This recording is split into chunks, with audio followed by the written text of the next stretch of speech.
دم باش بینرین هجا و خوش تفید دوی خلکی دا جو برنامه جوانی که توري ما یه بیجاری لسر حوزین کردی ده چرخین ناوینده ام دیوی بابتی گنگشب گنگل دکتور زور بریز زرار صدیق ماموستای زانکوی ماموستا هنگلکی بخیر هاتن و سپاس بو وی درفتیا و دائمه سپاس بوجی هنگجی بخیر هاتن سرچابه ماموستا یعنی ما حس کر ام جاری بزانن یعنی بیروکا چیکرنا پرتوکه کی یانجی ده کولینه که هوسا چوال دف جنابه و پیدا بو یا چوا یعنی دست بکر و چوا سر شول کر بله سپاس بوجی بخو از سال 1992 ماستر هات ما قبول کرن پشکامیجو زانکوی صلاح الدین ومن تسبيكي بالريار دا نامي من سر ميجوها كردابي أفا 6 سالة صار تجي درك ببينم عربي فارسي أبدو زمان أصباش تيدقاهم وتخوينم جا تشتك قريدابي بكرد بجفاكي كردي بهوزين كرد هرشتكي جفاكي كرديني من دفخو هلقرم تۆمارد کەم ئەو دەما وەکینوکە نەبوو بێ کۆپی بکەین بۆ کۆپیت کرد پاشی هێدی دەب من دیت نزیکی 100 ناوی عەشیرەت بۆ من کۆم بوو و کتێبی دیژی وسا پاشی ساڵێ 99 من هەندێک بە عەرەبی چێ کرد گۆڤارە گولاند العەرەبی لە هەولێر پاشی 2007 من کرا کتێب و پاشی من دائما هەرگاف کتێبت خوێنم و شتینی من دیت هەندێ هۆزی دیژی هەنا و 2015 جی من چاپەکی دی کرد وسای تا 2007 تا چاپا ایکی چه کرد؟ بله و 2015 تا چاپا کا دیلی زیده کرد چاپی زیده کرد بوچی چونکه من دقینی ناوی عشرتینی جدرینی تقلق اویدی بون و تفاصیل تر بون و توزانی فروسان ویسینا میجوجی وسایه دائما مروف پیزانی نی بودید تا دید صنایتر دستکوید پی دی اف نوکا 2007 دهان جێدەر هەبوون ئەف دەمە نەبوو دەفما یان چاپ نەبوو بوون تحقیق نەبوو بوون و کە بەڵاو بوویە و دەستنویس نینە و کە بۆتە کتێب یعنی ئەف کتێبە بۆ دوو بەش ئانێ یعنی تا 2007 تا چاپ کرد پشتی هەنگی 2015 تا شتێکی دی لێزی دەکرد گەلک تا لێزی دەکرد گەلک لێزێ دەکرد و کەژی 2015 بە 7 ساڵە هێش ژێدەری دیژی مدیتیە خاصەتەن کتێبەکەنە سەر تاریخی کوردستانە مێژووە حوسن کێفا ساڵە تقریبا 1480 وصف کتێبە چێکریا و ناوی دەیان عەشیرەتی کوردستانی باکوور تێدایە گەلک شوانە بۆمە بەڕنیاز نەبوون یان تەنێ ناویوانە هاتبوو مە شتێکوان نەزانین و کە ئەڤژی شولێت کەم هێدی دێکەمە چاپی سێ هێشتا دێ زێدەتر بن هەل vê pertûkê هەر vê pertûkê یعنی بەشێ سێنوکە بەشی سێنە چاپی سێ چاپێ سێ جا ئەف پرۆسێ ئەوە باوە مەسا هەر کەسێک کتێبك کتێبی دی بە عەرەبی ببێژێت طبعا مزەیدە منەقەحە بە کوردی چاپێکی زێدەکری و پوختەکری دائما تۆ ناچێبێ مەسەڵەن کتێبك چاپ بکەی پشتی 20 ساڵە خاصەتەن لە ڤەکۆڵینێن ئینسانی و مێژووی تۆ هەمان کتێب و هەمان پێزانین جارێکی چاپ بکەیە بە نەچاپکردنەوە کۆپیکردنە تا بۆ چیە کتێبە ئەم مەسرەفەتەکەی هەر کۆپی بکە بجە دائما ئەوە ڤەکۆڵەر ئەبێ دائما لە ئەویدی بێ ئەبدەیتی خۆ بکە پێزانی نوێ بخاتە سەر احتیمالە مرۆڤژی تا مەزن بێت احتیمالە لێک ڤەدانیوی و شڕۆڤەکردنی هێشت قەویتر بێ زمانیوی بەرفرەتر بێ جا ڕاستم طبعی سێ هێشتا لێ مەزنتر بێت سەیدا یعنی دافعێتە یانژی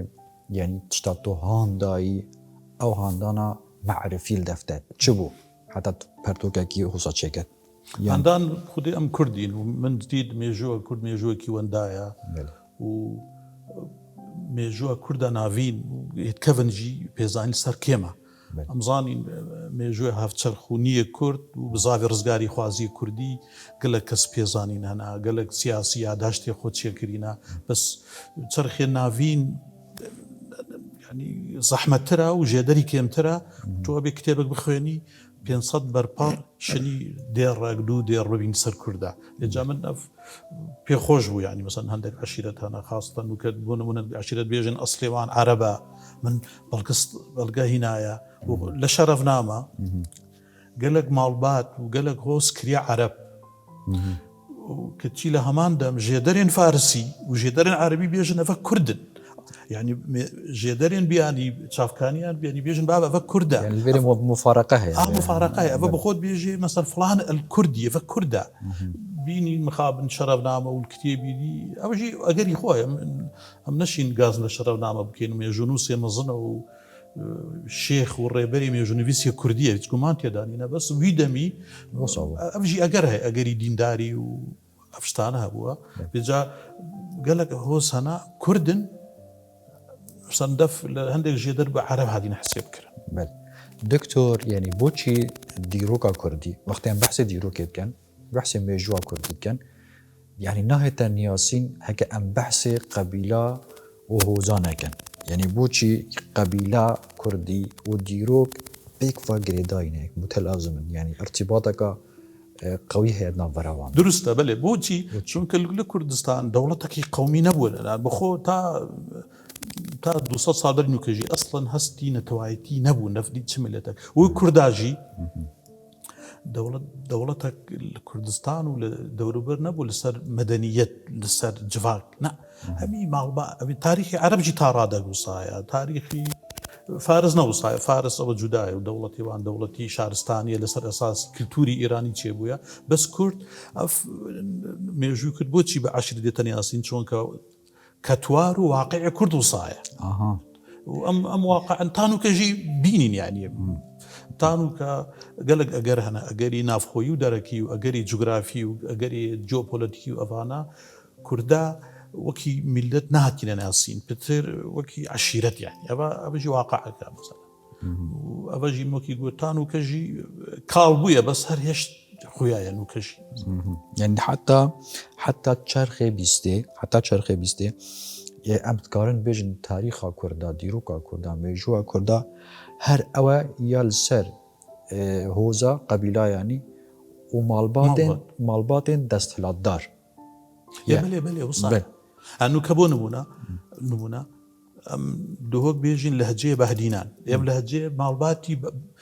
لەسەر ئەف ناوی ئەف لەهجەیە لەسەر ماڵباتی بەهدینان هاتیە بەها ئەدینان لەهجەی سۆران ئەف ناوە چاواتیە ئەوە عەشیرەتەکە عەشیرەت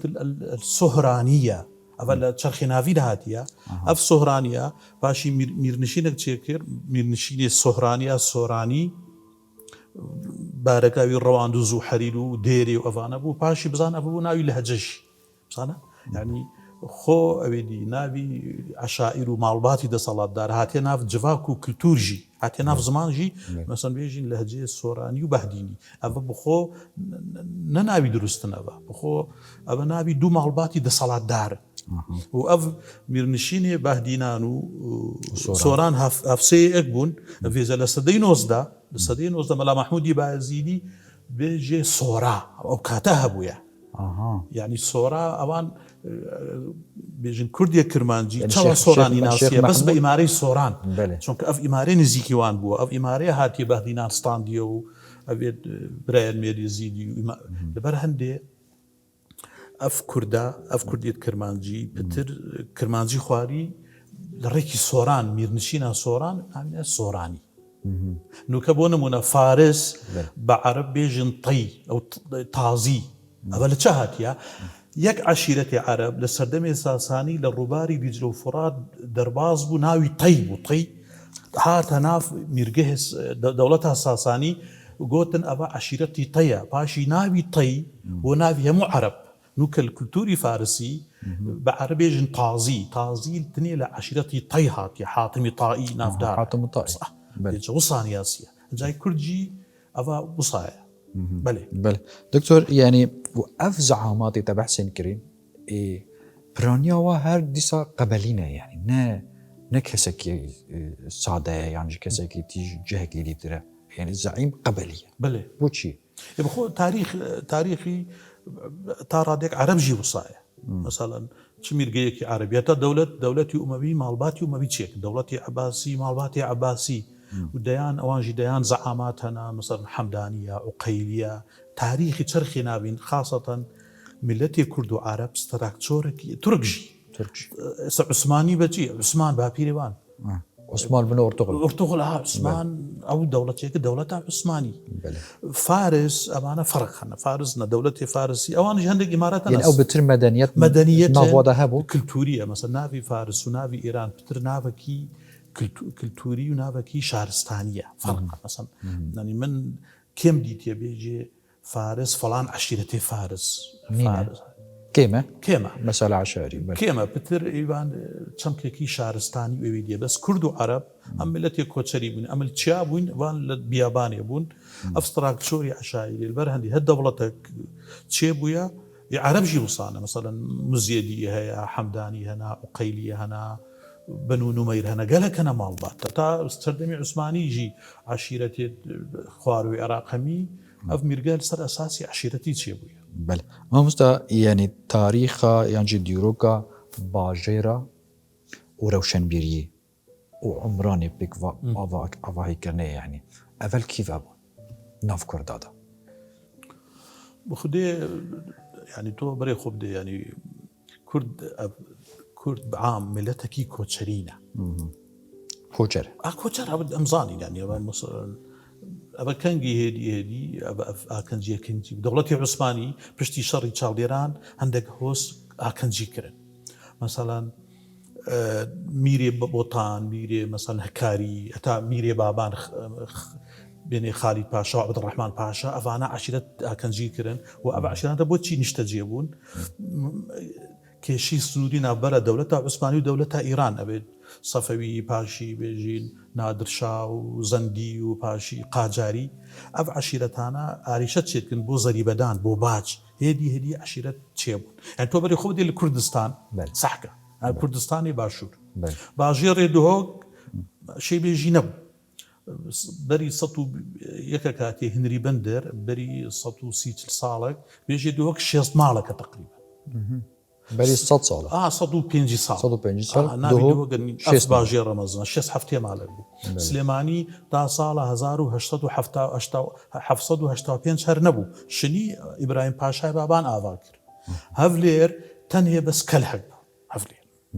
ابجي افكليت هفلير بتر ابيدي بون مسيحي بون نصراني بون يعني اف كردا سروشتي جواكي كردي وسط خازت بيتشك دور من لمدني أبشي أونينا اشتكي شرمنينا واقع كوصايا يعني شارستانيتي كردي شارستانيتي جندي وروندية يعني كردا شارستانيتي خو داهناني خو لجنشيني كري أوجي أبيديا يعني ملا محمود بايزيدي كتابك عادات الرسوم النامي أكرادية بيجي أفشتي هنر بيبفيد وسرقة بيبفيد كردستاني أرمنو فلا يعني مسيحي تشتكن بس أبي بو شربي بارود أبا كردات تشتكن أبي يعني ملات دائما لا تشتك داهنا لا تشتك بخو بي تي في بي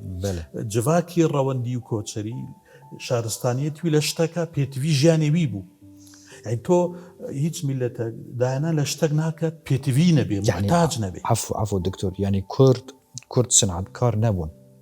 يعني الدفوا بازي وهبو يعني كوالي وهبون حيواني وهبون بتر يعني أو شولات كرن أفدا هنا أنا وأف صنعتها تشكرية بيتفي جياني بصداري وكوتشري بويا باشي هدي هند جند آوا من كردستاني جند هبون من يعني شقيفتها دركتن هاتن خاني الله بلي خاني ولجياني قنشيني يجي بخش شهرستانيتها يعني تو أم غلط يجيشتي يعني زاني شهرستانيت بس آفاي وعبارة وتكنولوجيا لا نوك صد باجيري شارنشين هندي جنديك بيزانينينا لسر شهرستانيتي جندشيني رسچاندن كزاختن پس خودان كردن ورزي كوتشي ورزي كوتش كرن ورزي أبي جريدايا بجياني جندشيني يجا كردا داهنان كريا وشهرستانيت شي كريا لو جياني كباب خوتي داونا انتو ناتشي بي مثلا عرب للصحراء زين تقولتن عرب افايك بديتا قوتن افد جن تشي كريا جن يعني اوان هزرت كر مروف نشيد افاي تشي كد اوان بس رشمال وخيوته كونا يعني تقولتن قصري غمدان افا في قصري غمدان ليمن قصري نافدارا افا جن افا كريا يعني اوان هزر نتكر مروف بكاري ئاڤایەک چێک یا حیرە بله. چی ئاڤایە شتێکی عجیب ئیبن خەلدون بێژێ عەرەبێ کۆچەری بەرهەڤن بۆ ئەوی کوچێک دەربێنن ئاگرێک بکەن ئەیمارێک خراپ بکەن ئەوان محتاجی کەڤریوینە دا چایەک بخۆ بکەن یان دەمە چاینەوە بێگومان قاوەیەک بکەن یان ئاگرێک بکەن بێجا کورد ملەتێکی خوددان شارستانێت و داهێنانە بەس دیف پێتوێ ژیانی وی یعنی ئەم دکارن بێژن گوندژی شارستانیەت ئەکید بۆ چاوە گوند شارستانیت تۆ ئەم ناچی شارستانی لە شار هاتیە ینی ئەم وسا تێگەیشتینە ینی ئەبێت هەزارە بەس لە باژێر هەنا بله شارستان بخۆی شارستانیت بەڕای من وەرگێڕانی مەدەنیەتە نەک حەڤارە پیچەکە فەرقەیە يعني حضارات ومدنيات ديارة ما يعني خلت امتيجه مدنيات قريدرا بمدينة يعني لا باجي بس شارستاني نشرتها يعني هر كسك هر هوزكي كوتشرية قول أشكال جي بيجي داهناني هيا وشارستانيتي ديف بيتيفي جاني خو أوي محتاجة يجي أف كردجي مثلا بونمونا ديان دقنا كرد موسيقى هو موسيقى كردي حتى لقاموسي عربي هاتيا كردا لو دمي شر موسيقنا مثلا لإخوان الصفا باسي موسيقى كردي هاتيا دا موسيقى داهنانا موسيقى مثلا يعني توناتشي بيجي شارستاني بس آفاهية نوكل كردستان ام قالك باجير بينين آفاهي بيستبق آفا كريا بس أفخلكها الجندية حقيقة يعني بس دكتور مثلا بو نمونة بله يعني كوري زعيمي قبيلكي بله أوي مثلا دال دف وزرناي هبو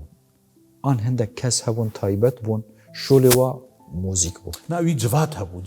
بله جفاتك هبو أفكاتا خو أم أف تكنولوجيا نبو أف سروك هوزا شبين زستان شفبيري و أبيدي تكر مثلا دنبيش ستران بيش موزيكار هبا أويدي بيجي ملا محمودي بايزيدي بعشكرات بيجي شرفنامة جي باست كت شرف خاني بدي شرفنامة أويدي تد كان بيت بيجي نس راب بوري كاري خو تشكريا مثلا تبحالوانات يكريا أف مثلا أف بيتين كردواري زنبيل فروش دمدم خجو سيامان ليلو مجنون جابوته كرد مموزين بزانا أبا هزاران سال ناف كرد هبوا أبا يعني أف جيروك وجيفانوك هبوا يا بويك فقو هستيا أحمدي خاني مموزين أو يدي كريا حارسي بدلسي ليلو مجنون شيء كريا سليمي بدلسي يوسف زليخات شيء كريا خاناي قبادي ليلو مجنون شيء كريا تظاني أبا فقيه تيران أو يدي شيء كريا شيخي صنعان يا أبا همي قد كتوق وهاتيا يعني كاسك هبو جواتي ده أكيد وكي عرب بجن حكواتي حكواتي أبو دافكيت قد وأواجه هي خداني أفميجو كرد أم كرد شون كأم لجون بوينا بترو كوتشري بوينا خين دفاني وإيدي كيمبو لبرهندي ميجوي كرد ميجوي زاركية زاردفيا وقالك لف ميجوي جي لف بيتها هاتي تومار كرن بجباور تبي قالك تشيروك هنا تشيروك وبيتو سرهاتي بفولكلوري هاتو من كتابك دي هنا سر جواكي كردواري قالك تشيروك حقيقتي ومن دي لجدري تاريخي هر باور تبي هندك سرهاتي هنا هما وكيوية لجدري نفيسي شواهاتي عربي وفارسي ولبيت فولكلوري كردي هما تمام كري إقدينا بله دكتور مثلا بونمونه بتبوشي عربي نفيسية أنجيتا تشابك كردي جي شكريه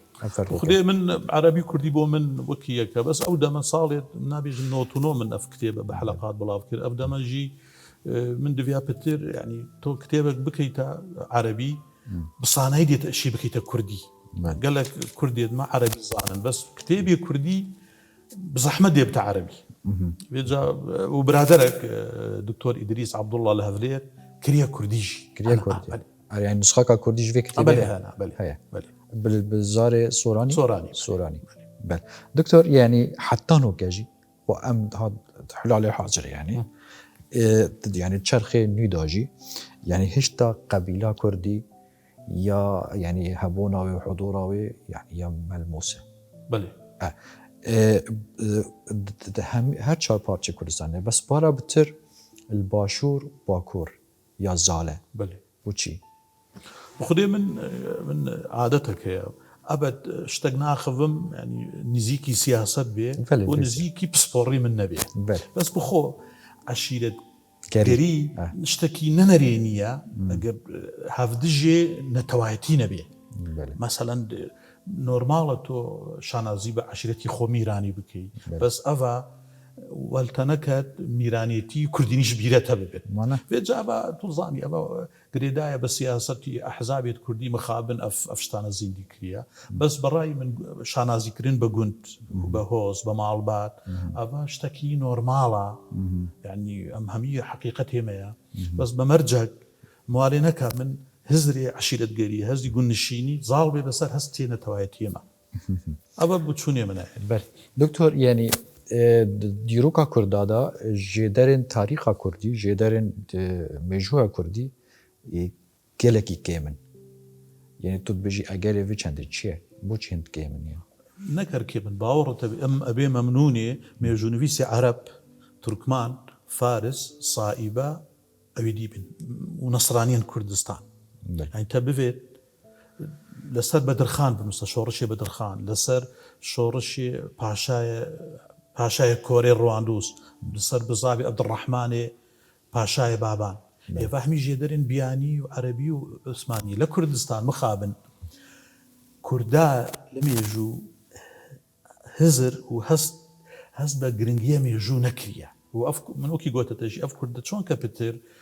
کۆچەری و گونشین بوون خوێندەوانی ناو کووردا درنگ بڵاو تەسەوڕەکەی ئەوێت مێژوو کورد نویسینە یەکە مێژووی فارقی نویسیە باژێڕی حوسن فارقی سیلڤان لە کورد ئەوە بخۆ عەرەبە یەکێک مێژووە هەولێر نووسیە تاریخ ئەڕبل تەسەوڕەکەی ئەوەشی بخۆ عەرەبە تەسەوڕەکەی ئەو مێژوو نویسێت مێژووی کوردومە نویسیە مسکەوەیە فارسە طەبەری فارسە ذەهەبی تورکمانە هلال الصابئ صابئەیە ابن أثير عربة مسعودي عربة ذهبي مقود تركمانة الصبت يكاكيدية الصبت ابن الجوزي ابن خلكان أو ابن خلكان عرب أو ابن خلكان كرد بجن كردة ابن خلكان أنا كرد خلكان قندك نكجي مايا نك خلكان خليكان قندك خلكان أما صر واندو زيدا ويريا بس أو شيء خوكريا عرب يعني خوكريا فارس بيجي أزنبية برامي كما من پێخۆشە لەسەر ئەوەژی باخوین ئەوەژی دیار دەکە ینی لەبەر هەندێ ئەوێدی ینی من ئەو عشرتانە بە عەرەبیژی نویسی و من ئیسپات کرد ئەوە کوردن هەنووکە نمونەک بۆتە دێن نمونە سۆفیەکەن بێنێ شێخ الئیسلام الهەکاری شيخ الإسلام الهكاري علي بن مؤمل اشتكي وصايا أبا عربة نبيه أويدية عربة نبيه عتبي كري أبو سفيان براية معاوية كري أبو سفيان أبا الكيري قورو مزاري بالجندي ديرشي آميدي ديرش بريقارو نزيكا بندي ديرش لويري فشاتيا نوكجي مايا يعني أبا عربة نابي شيخ إسلام الهكاري ميجو نفيسا دیتن ئەوە یەکێکی هەکاری عەرەبە چ کریە هزر کریە هەمی عەشیرەتی هەکاری عەرەبە یعنی ئەوان عەشیرەتی هەکاری لە ڕێکە شێخ الئیسلام الهەکاری دیتی و دیتیە ئەو عەرەبە هەمی کری عەرەب ئیبن خەلەکان ئەبو عەباس شەمسەدین ئەحمەد کوڕی محەممەد کوڕی ئەبوبەکر کوڕی ئیبراهیم کوڕی خەلیکان باپیرێ مەزنی ویە خەلیکان ئەو گوندە ئاوا کریە بناوێ بێژێ مستەوفید بێژێ ئەوە خەڵکی گوندی خەلەکانە کە باپیری وی لەسەر ڕێگەی کوردینی ئەو گوندە بەناوی خۆکریە ئیبن خەلەکان بێژێ ئەزنەویە بەرامیکەی فارس و مێژوونویسێن مسڕ و شام چاوە عەشیرەتی زەرزاری نیاسن لە ڕێکی ئیبن خەلیکان وتبینن ئەبی خەلەکانژی بێژی فارسن مەسادر چیت بێژێ زەرزاریە ممن استەکرەدە من العەجەم بزانە من استكرد من العجم بوتي واكريا بينن ابن خلكاني زرزاري اصلي عجمه فارسه ابا قوتيا همي زرزاري عجمه لو هاتي بيجا من اف كتاب افشتانا همي رونكري الكتاب خو بيربيني من اف واقع باسكري او اف كردا بيشكي بخويني من قوتيا ككردي ميجو نويسي دينا وهم جدرين نويدينا يعني ابيد نويستر نكرد دكتور باباتك دي اگر برشارك دي يعني راستي قالك جارا ام بحثي وقتي بحثي هوزي كردات كان ام اكثر بحثي عرب واجد كان يعني او بهتر نزيكي ما وقت تشبهن ما باشا يعني تشوك بيجن تشتي هفاش هنا وتشتي نهفاش هنا يعني وقع مثلا عشيرة كردي بتش اختلاف دجي عربي يعني او بهتر رابطة خويني هي او بهتر جغرافيا أنا وخو عرب شكريا عرب كرد بل. بيفي أكراد شكريا لسر وزني أعراب قال لك دقة بيجي أكراد وكي أعرابة يعني ناو بيجن كرد بيجن أكراد يعني أف كيم كرناش قيمتي وخدي نشرتك يمكن بي يعني قول كلمة هاتيا صح كريا أكراد جي كومالك هوزكن بيتر كوتشرينا تشيان شين كريا أكراد يعني نوكا عرب بيجن أتراك جي بيجن ألمان نورمال بس وقتي خو أوان شوا كردان آسيا لريكي عرب ديتيا أبا ملتكي دي هنا أوان جي كوتشرن بدونا بيجا أبيدي كريا وقال لك أبيدي جيدر يعني قال لك دقاتيا تو دائما يك ديتن ياسين يعني بعربي يعني تعريف المجهول مبني على المعروف معروفة يعني عرب وجدر عربي هاتينا شوا كردا هات دارن ياسين أبين وكو أعرابن يعني معناه كنا كوتشرينا كنا زوزان وقرميان ونأ كنجينا إجا فعلا كرداجي وصابون يعني في أبيدي بس تيا عرب بتر وكي تقول لسر خوينا كرداجي دو حالة لسر خوين ولسر أبيدي جي مثلا سر جغرافيا جي يعني نشرت همي أو غلطها همي عشرتي كردا سر أبيدي نينا سر جغرافيا نينا قالك كاس هنا لدفركي جغرافيا كان جناي عشرتي ويبيجي أزل فيري بس بخو خويني من فلان عشيرته حد أفجيهن أف حالة جيهانا بيجا أف عشرتي كردي تونة هرجهك الكردي المهراني الكردي الهذباني الجوراني الحميدي قالك يعني بل دكتور تتبحثي يعني كتير باخذها بحثة هنتي تكاتكو يانجي الدكتور حسام الدين نقشبندي السفر تطورت بجد ومعجمة كي بو قبيلة وعشيرة كردات شكل يعني حتى تشد راضي نزيكي راستيه يعني بخو بيفي معجمعنا جيها يعني شتى يعني فرهنگ جديبة الريسك فرهنگ بيجي أوي ميجي وصايا بله يعني أبا فعلا نمعجمة كي كاملة بس تانوكا يكك لو معجمين كو عشرتي كرديتن ياسين شرخي نابين وتاسر دمي عثماني يعني تقول هرشتك بله بأبجديبة الريسكرين أبد بيني معجم أنت قاموس بوين معجم قاموس مثلا بونمونا معجم البلدان ياقوتي حموي أبا نابي قندو باجيرين جهانا إسلامي داتن ياسين ديف حرف ألف باء تاء ثاء بيجا ديف أو أخفتنا درستا في من معجمة بس أب معجمة آية درستا أبا جيد مين بخو برأي من شكتها بيكي ميجوي نينا لدراساتي فكوريني مروفايتي كمال نينا بو ديرو كد ميني نينا أبا زانستين بحد نينا أبا زايد كاتا أبا احتمال أبا من عند غلطي تدابي عند كيماسي بس دائما من دسي من تدايا دي تشيك دكتور زرار صديق زور سپاس كوتو في خلقي ميواني ما بو في درفتات دائما زور سپاس بوده ممنون بوجي بخيرات سرچاوة ريزو صلاف بينر هجاب في اوام گهشتن دو ماهي كاوي خلقي حتى عموهين و جوانك ديتر بمينن شاد و سرفراز